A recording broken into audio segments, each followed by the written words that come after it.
కాళేశ్వరం ప్రాజెక్టుపై justice Ghosh commission ఇచ్చిన నివేదికను ఆదివారం శాసనసభలో ప్రభుత్వం ప్రవేశపెట్టనుంది.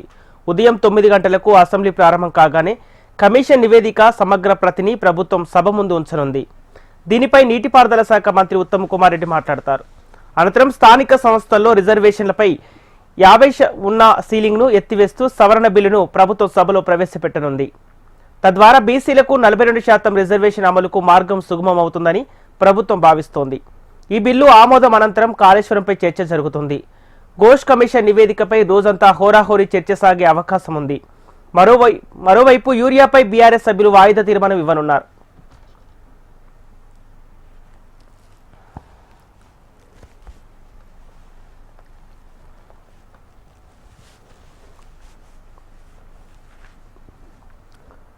ఉదయం 9 గంటలకు కాళేశ్వర కమిషన్ నివేదికను సభలో ప్రవేశపెట్టనున్నారు. ఇప్పటికే నివేదిక కాపీలను మంత్రులకు అందజేసింది ప్రభుత్వం. సభలో నివేదిక ప్రవేశపెట్టగానే కాపీలను సభ్యులకు అందజేయనుంది సర్కార్. కమిషన్ నివేదికను తీవ్రంగా తప్పుపడుతున్న బీఆర్ఎస్ కాళేశ్వరంపై సభలో పవర్ పాయింట్ ప్రజెంటేషన్ ఇచ్చేందుకు అనుమతి ఇవ్వాలని డిమాండ్ చేసింది. ఇక ఇదే అంశంపై స్పీకర్ను కలిసి విజ్ఞప్తి చేసింది. తమపై ఆరోపణలు చేస్తున్నప్పుడు వివరణ ఇచ్చేందుకు కూడా అవకాశాలు ఇవ్వాలని కోరింది. మరోవైపు కమిషన్ నివేదిక కోర్టులో నిలబడదని బీఆర్ఎస్ నేతలు చెబుతున్నారు.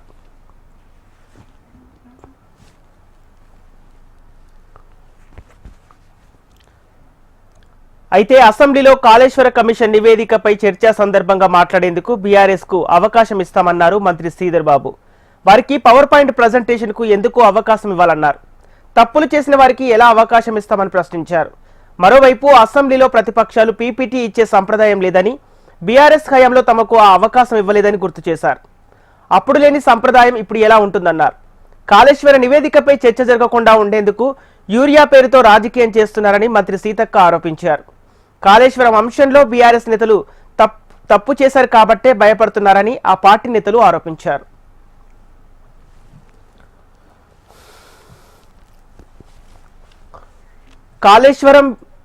కాళేశ్వరం బ్యారేజీల వైఫల్యంపై జస్టిస్ పినాకి చంద్ర ఘోష్ కమిషన్ ప్రభుత్వానికి సమర్పించిన నివేదిక సారాంశాన్ని మాత్రమే బయటపెట్టిన ప్రభుత్వం నేడు నివేదికను శాసనసభలో ప్రవేశపెట్టనుంది.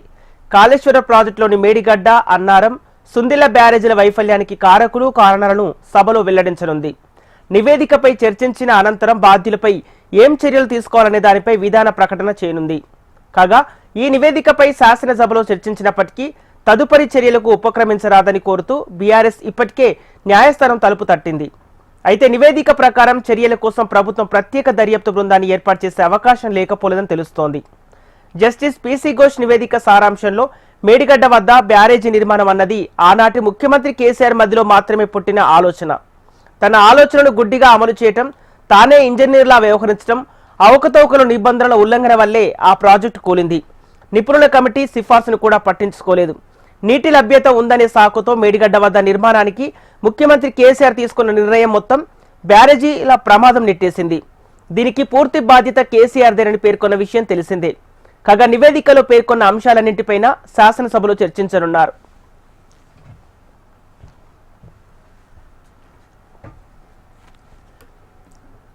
ఇక ఇదే అంశానికి సంబంధించిన పూర్తి సమాచారం మా ప్రతినిధి ప్రవీణ్ అందిస్తారు. ప్రవీణ్,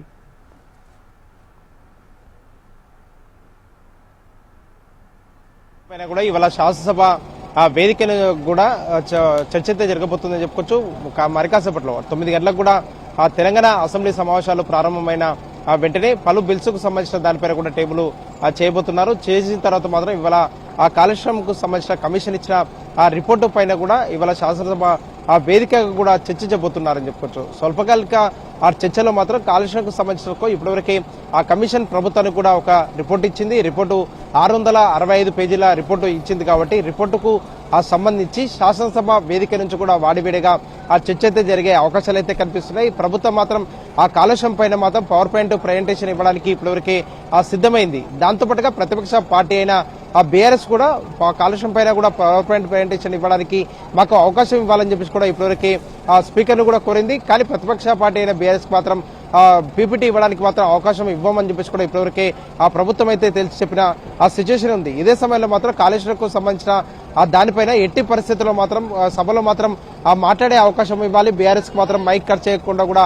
అవకాశం ఇవ్వాలి అంటూ కూడా ఇప్పటివరకే కాంగ్రెస్ అయితే బీఆర్ఎస్ పార్టీ అయితే పట్టుబడుతుంది కాబట్టి ఈ నేపథ్యంలో ఇవాళ ఆ కాళేశ్వరం కమిషన్ పైన సభలో ఏ విధంగా చర్చ జరగబోతుంది అనే దానిపై కూడా ఒక ఆసక్తి అయితే రేపుతుంది. కాళేశ్వరం కమిషన్ ఇచ్చిన ఆ రిపోర్టు 665 పేజీల్లో మాత్రం ఎలాంటి అంశాలున్నాయి, ఎలాంటి అంశాలపైన కూడా బీఆర్ఎస్ కోడ్ చేయాలనే దానిపై కూడా బీఆర్ఎస్ నేతలు అయితే ఇప్పటివరకే సిద్ధమైన సిచ్యువేషన్ కనిపిస్తుంది.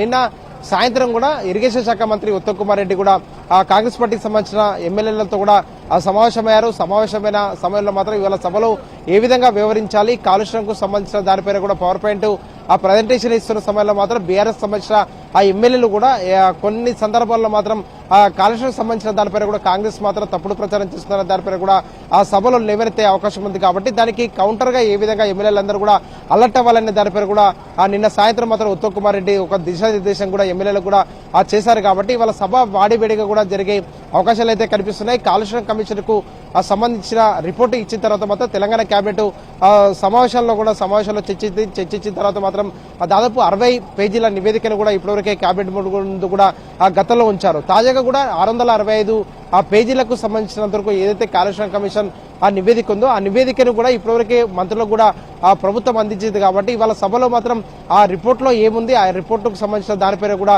ఆ సభ్యులకు కూడా అందించబోతున్నారు. సభ్యులకు అందించిన తర్వాత మాత్రం బీఆర్ఎస్ ఏ విధంగా పట్టుబడబోతుంది అనే దానిపైన కూడా ఒక ఆసక్తి అయితే రేపుతున్న సిచ్యువేషన్ అయితే కనిపిస్తుంది. కాంగ్రెస్ ప్రభుత్వం మాత్రం ఇప్పటివరకే పూర్తి స్థాయిలో మాత్రం కాళేశ్వరం కమిషన్ కాదు, అది టీపీసీసీ కమిషన్ అంటూ కూడా ఇప్పటివరకే తెలంగాణ మాజీ ఇరిగేషన్ శాఖ మంత్రి హరీష్ రావు కూడా ఒక కామెంట్లు కూడా చేస్తున్న నేపథ్యంలో మాత్రం ఇవాళ ఆ సభా వేదిక నుంచి కూడా ఏ విధంగా చర్చ జరపబోతున్నారు అనే దానిపై కూడా ఒక ఆసక్తి అయితే రేపుతున్న సిచ్యువేషన్ అయితే కనిపిస్తుంది. గత బీఆర్ఎస్ ప్రభుత్వంలో మాత్రం కాళేశ్వరం నిర్మాణం జరిగిన సమయంలో మాత్రం 1,00,000 కోట్ల అవినీతి జరిగిందంటూ కూడా కాంగ్రెస్ అయితే పదే ఆరోపణలు కూడా చేస్తుంది. దాంతో పాటుగా కాళేశ్వరం ప్రాజెక్టు ఇప్పటివరకే నీటిలో కొట్టుకుపోయింది అంటూ కూడా ఇప్పటివరకే కాంగ్రెస్ సంబంధించిన నేతలు కూడా ప్రచారం చేస్తున్నారు. కాబట్టి ఈ ప్రచారాన్ని కూడా తిప్పికొట్టడానికి శాసనసభ వేదిక నుంచి కూడా బీఆర్ఎస్ సంబంధించిన ఎమ్మెల్యేలు మాట్లాడడానికి, అదేవిధంగా పవర్ పాయింట్ ప్రజెంటేషన్ ఇవ్వడానికి కూడా అవకాశం ఇవ్వాలని చెప్పేసి కూడా బీఆర్ఎస్ అయితే పట్టపడుతున్న సిచ్యువేషన్ కనిపిస్తుంది. దీంతో పాటుగా రాష్ట్ర ప్రభుత్వం మాత్రం వన్ సైడ్ మాత్రమే కాళేశ్వరానికి సంబంధించిన ఇష్యూని కూడా ప్రజల్లోకి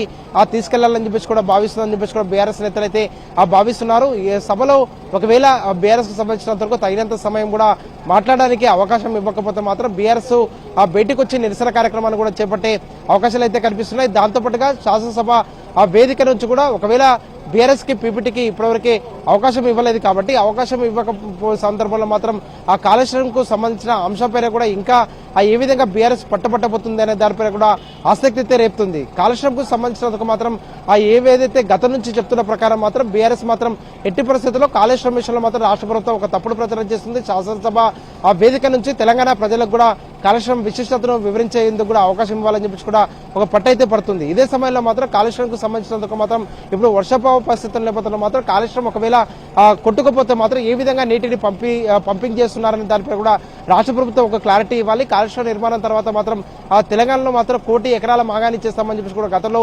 బీఆర్ఎస్ హయాంలో తెలిపిన నేపథ్యంలో మాత్రం కాళేశ్వరం దాదాపు 20 లక్షల ఎకరాల పంట పొలాలకు నీటిని ఏ విధంగా అందిస్తున్నారనే దానిపై కూడా రాష్ట్ర ప్రభుత్వం ఒక క్లారిటీ ఇవ్వాలి. కాళేశ్వరం పైన కూడా పూర్తి స్థాయిలో మాత్రం కాంగ్రెస్ చేస్తున్న తప్పుడు ప్రచారాన్ని కూడా తిప్పికొట్టడానికి అవకాశం ఇవ్వాలని చెప్పేసి కూడా బీఆర్ఎస్ అయితే ఇప్పటివరకే పట్టుబడుతుంది. కాబట్టి దీనిపైన మాత్రం శాసనసభ వేదిక నుంచి కూడా ఏమైనా బీఆర్ఎస్ కి అవకాశం ఇస్తుందా, ఒకవేళ మైక్ కట్ చేస్తే మాత్రం బీఆర్ఎస్ నేతలు ఏ విధంగా నిరసన తెలుపబోతున్నారు అనే దానిపై కూడా ఒక స్పష్టత అయితే రావాల్సింది. ఇవాళ శాసనసభ వేదిక నుంచి కూడా కాళేశ్వరం అంశం మాత్రం వాడివేడిగా చర్చ అయితే జరగబోతుంది. ఇవాళ ఈ చర్చ తర్వాత మాత్రం ప్రభుత్వం ఎలాంటి నిర్ణయం తీసుకోబోతుంది అనే దానిపై మాత్రమే ఆసక్తి రేపుతుందని చెప్పుకోవచ్చు. కాళేశ్వరం కమిషన్ కు సంబంధించినంత వరకు మాత్రం కమిషన్ విచారణ తర్వాత రాష్ట్ర ప్రభుత్వానికి 665 పేజీల ఒక రిపోర్టు కూడా ఇచ్చింది. కాబట్టి ఈ రిపోర్టు ఆధారంగా ప్రభుత్వం ఎలాంటి విచారణకు ఆదేశిస్తుంది అనే దానిపై కూడా ఆసక్తి అయితే రేపుతుంది. ఒక పక్క సిట్ విచారణకు ఆదేశిస్తుంది అనే దానిపై కూడా ఒక చర్చ అయితే జరుగుతున్న నేపథ్యంలో మాత్రం ఒకవేళ సిట్ విచారణకు కూడా ఆదేశిస్తే మాత్రం ఏ విధంగా ఆ సిట్ విచారణ కూడా బీఆర్ఎస్ పార్టీకి సంబంధించిన గత ప్రభుత్వంలో మంత్రులుగా ముఖ్యమంత్రిగా ఉన్నవారు ఎదుర్కొంటారు అనే దానిపై కూడా ఒక స్పష్టత అయితే రావాల్సిందని చెప్పుకోవచ్చు. కాళేశ్వరం విషయంలో మాత్రం ఎక్కడ తప్పిదాలు జరగలేదు. కాంగ్రెస్ ప్రభుత్వం కావాలని అధికారంలోకి రావాలని ఎన్నికల సమయంలో మాత్రం కాళేశ్వరం పైన తప్పుడు ప్రచారం చేసింది. ప్రభుత్వం అధికారంలోకి వచ్చిన తర్వాత మాత్రం మరోసారి కూడా తప్పుడు ప్రచారం చేస్తుంది. తప్పుడు ప్రచారాన్ని అన్నింటినీ కూడా తిప్పికొట్టడానికి శాసనసభ వేదిక నుంచి కూడా అవకాశం ఇవ్వాలని చెప్పేసి కూడా ఇప్పటికే బీఆర్ఎస్ అయితే డిమాండ్ చేస్తున్న ఆ సిచ్యువేషన్ కనిపిస్తుంది. ఇలాంటి సమయంలో మాత్రం శాసనసభ వేదిక నుంచి ఆ కాళేశ్వరం పైన కూడా మాట్లాడడానికి బీఆర్ఎస్ కి ఎంతసేపు అవకాశం ఇస్తారని దానిపై కూడా స్పష్టత రావాల్సింది. ఒకవేళ శాసనసభ వేదిక నుంచి కూడా మాట్లాడడానికి అవకాశం ఇవ్వకపోతే మాత్రం బయటికి వచ్చి నిరసన గలాన్ని వినిపించాలని చెప్పి కూడా ఆ బీఆర్ఎస్ అయితే భావిస్తుంది. దీంతో పాటుగా ఆ శాసనసభ వేదిక నుంచి కూడా షార్ట్ డిస్కషన్ కి సంబంధించిన దానిపైన కూడా ప్రభుత్వం ఇప్పటివరకే ఒక క్లారిటీ ఇచ్చిన నేపథ్యంలో మాత్రం ఏదైతే వాయిదా తీర్మానం ఉంటుందో వాయిదా తీర్మానం పైన కూడా ఇవాళ ఎట్టి పరిస్థితుల్లో చర్చించడానికి మాత్రం అవకాశం ఇవ్వాలి. రాష్ట్రంలో ఆ రైతాంగం ఎరువులకు సంబంధించినందుకు మాత్రం ఎరువుల విషయంలో కూడా చాలా వరకు కూడా ఇబ్బందులు ఎదుర్కొంటున్నారు. రాష్ట్ర ప్రభుత్వం ఎరువులు అందించడంలో కూడా విఫలమైంది అంటూ కూడా బీఆర్ఎస్ అయితే ఇప్పటివరకే చెప్తుంది. నిన్న కూడా బీఆర్ఎస్ ఆధ్వర్యంలో మాత్రం తెలంగాణ అసెంబ్లీ నుంచి కూడా వ్యవసాయ శాఖ అధికారి కార్యాలయం వరకు ర్యాలీ కూడా నిర్వహించారు. ర్యాలీ నిర్వహించిన తర్వాత సెక్రటరీ వద్ద కూడా ధర్నాకు బీఆర్ఎస్ సంబంధించిన ఎమ్మెల్యేలు ఎమ్మెల్సీలు అందరూ కూడా అక్కడ కూర్చున్నారు. కూర్చున్న సమయంలో మాత్రం రైతులకు ఇచ్చే ఎరువులు ఏవైతున్నాయో ఎరువుల విషయంలో మాత్రం రాష్ట్ర ప్రభుత్వం అలసత్వం వహిస్తుంది. అలసత్వం వహించకుండా కూడా కేంద్రం పైన ఒత్తిడి తీసుకురావాలి, రాష్ట్రంలో రైతులకు కూడా ఎరువులు అందించాలంటూ కూడా బీఆర్ఎస్ అయితే డిమాండ్ చేసింది. ఇవాళ కూడా శాసనసభ వేదిక కూడా చర్చించడానికి మాత్రం అవకాశం ఇవ్వాలని చెప్పేసి కూడా బీఆర్ఎస్ వాయిదా తీర్మానం కూడా ఇప్పటికే ఇచ్చింది. కాబట్టి వాయిదా తీర్మానాన్ని స్పీకర్ తిరస్కరిస్తారా లేదనే దానిపైన కూడా ఆ సభ ప్రారంభమైన తర్వాత ఆ క్లారిటీ వస్తుంది. కాబట్టి ఒకవేళ స్పీకరు ఈ బీఆర్ఎస్ ఇచ్చిన వాయిదా తీర్మానాన్ని ఇట్లా తిరస్కరిస్తే మాత్రం ఎట్టి పరిస్థితుల్లో ఆ రైతుల అంశంపైన కూడా సభలో చర్చించే విధంగా కూడా ఆ సభని నిర్వహించాలని చెప్పి కూడా బీఆర్ఎస్ కూడా పట్టుపట్టే అవకాశాలు అయితే కనిపిస్తున్నాయని చెప్పుకోవచ్చు. దీంతో పాటుగా పంచాయతీరాజు ఆ చట్ట సవరణకు సంబంధించిన దానిపైన కూడా చట్ట సవరణ కూడా చేపడుతున్నారు. బీసీలకు సంబంధించినందుకు బీసీలకు కూడా 42% రిజర్వేషన్లు అమలు చేసి కూడా ఎన్నికలకు వెళ్లాలని చెప్పి కూడా ఇప్పటివరకే ప్రభుత్వం అయితే భావిస్తుంది. కాబట్టి అందులో భాగంగానే చట్ట సవరణ చేయాలని చెప్పి కూడా ఇప్పటివరకే భావిస్తుంది. అందులో భాగంగానే శాసనసభ వేదిక నుంచి కూడా ఆ చట్ట సవరణకు సంబంధించిన బిల్లును కూడా ప్రవేశపెట్టబోతున్నారు. ప్రవేశపెట్టిన తర్వాత మాత్రం దానికి ఆమోద ముద్ర కూడా వేయబోతున్నారు. ఇవాళ శాసనసభ ఉదయం 9 గంటలకు ప్రారంభమయ్యి ఇవాళ అర్ధరాత్రి వరకు కూడా కొనసాగే అవకాశాలు అయితే కనిపిస్తున్నాయి. కాలుష్యానికి సంబంధించినంత వరకు అంశంపైన కూడా కీలకంగా చర్చించాలని చెప్పి కూడా ఇప్పటివరకే భావిస్తున్నారు. కాబట్టి ఏ విధంగా ఆ చర్చ జరపబోతుంది? ఒక పక్క ప్రభుత్వం అయితే 665 పేజీలకు సంబంధించినందుకు మాత్రం నివేదిక శాసనసభ వేదిక నుంచి కూడా ప్రవేశపెట్టిన తర్వాత మాత్రం దాదాపు 2 గంటల పాటు కూడా సభ వాయిదా పడే అవకాశం ఉంది. సభ వాయిదా పడిన ఆ సమయంలో మాత్రం ఇతర పార్టీలకు సంబంధించిన వరకు ఇటు బీఆర్ఎస్, బీజేపీ, అదేవిధంగా ఎంఐఎం, అదేవిధంగా సిపిఐకి సంబంధించిన ఆ సభ్యులు కూడా ప్రిపేర్ అవ్వడానికి మాత్రం 2 గంటల సమయం కూడా ఇచ్చే అవకాశాలు అయితే కనిపిస్తున్నాయి. ఆ సమయము ముగిసిన తర్వాత మాత్రం సభ మరోసారి కూడా ప్రారంభం కానుంది. ప్రారంభమైన తర్వాత మాత్రం